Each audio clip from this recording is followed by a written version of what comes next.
ଶ୍ରୀଚରଣରେ ମୋ ହୃଦୟର ଗଭୀରତମ ପ୍ରଦେଶରୁ ଅତୁଟ ସମ୍ମାନ ଓ ଯଥାତୀତ ଭକ୍ତି ସୁମନ ଅର୍ପଣ କରୁଅଛି।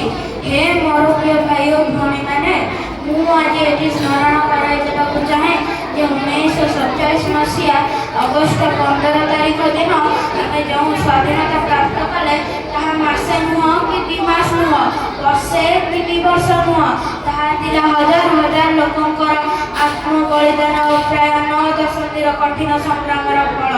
ଆଜି ହେଉଛି 79ତମ ସ୍ୱାଧୀନତା ଦିବସ। ସେହି ପରମ ଯୋଦ୍ଧାମାନଙ୍କର ଅବାରିତ ଦେଶପ୍ରେମ ଓ ନିଃସ୍ୱାର୍ଥପର ତଥା ଅକୁଣ୍ଠିତ ଉଦ୍ୟମ ଫଳରେ ଏ ଦେଶ ଲଭିଲା